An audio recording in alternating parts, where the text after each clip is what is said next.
Pembelian 42 unit Rafale oleh Indonesia dari Prancis memang merupakan langkah strategis.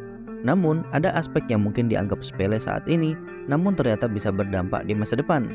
Selain pesawat tempur itu sendiri, kontrak ini juga mencakup pelatihan, dukungan logistik, dan sarana prasarana. Meskipun tampak komprehensif, adaptasi terhadap teknologi Rafale dapat menjadi tantangan besar bagi Indonesia. Teknologi yang digunakan pada Rafale berbeda secara signifikan dari pesawat tempur buatan Amerika Serikat ataupun Rusia yang sudah lebih dikenal oleh Indonesia. Filosofi desain dan kebutuhan militer Prancis yang unik menciptakan kurva pembelajaran baru bagi Indonesia. Perbedaan teknologi ini memaksa Indonesia untuk beradaptasi dengan sistem baru yang bisa memakan waktu dan sumber daya. Pengalaman dan keahlian yang telah dibangun dengan menggunakan alutsista Amerika Serikat dan juga Rusia mungkin tidak sepenuhnya dapat diterapkan pada pesawat Rafale. Pelatihan yang intensif diperlukan untuk memastikan bahwa pilot dan teknisi Angkatan Udara dapat mengoperasikan dan juga memelihara pesawat Rafale secara efektif. Selain itu, dukungan logistik juga memerlukan penyesuaian besar, mengingat sistem suku cadang dan pemeliharaan Rafale sangat berbeda dengan pesawat yang sebelumnya dikenal. Yang lebih mengkhawatirkan lagi adalah ketergantungan Indonesia pada persenjataan khusus untuk pesawat Rafale. Sistem persenjataan Rafale tidak kompatibel dengan pesawat tempur lain yang dimiliki oleh Indonesia dan juga sebaliknya.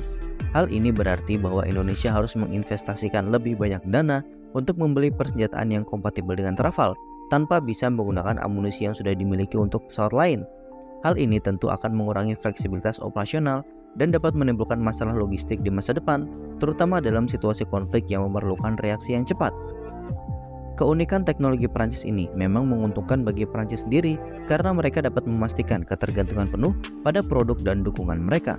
Namun bagi Indonesia yang berusaha mendiversifikasi alutsista dari berbagai negara, ini menjadi sebuah kerugian.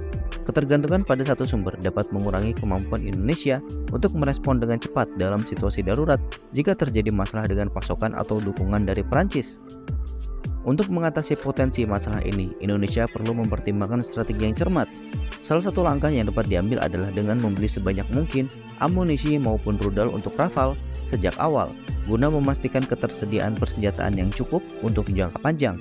Selain itu, menjaga hubungan bilateral yang kuat dengan Prancis menjadi sangat penting untuk memastikan dukungan yang berkelanjutan dan juga menghindari ketergantungan yang terlalu besar pada satu sumber. Alternatif lain yang mungkin lebih ambisius adalah untuk mencoba mengembangkan varian rudal atau bom yang bisa digunakan pada Rafale melalui kerjasama dengan MBDA ataupun perusahaan Prancis lainnya. Meskipun ini mungkin tampak sulit, langkah ini dapat memberikan lebih banyak kemandirian bagi Indonesia dalam hal persenjataan. Dengan begitu, Indonesia bisa memiliki kontrol lebih besar atas persenjataan yang digunakan di Rafale dan dapat meningkatkan fleksibilitas operasional dan mengurangi ketergantungan pada pasokan eksternal. Nah, bagaimana menurut kalian?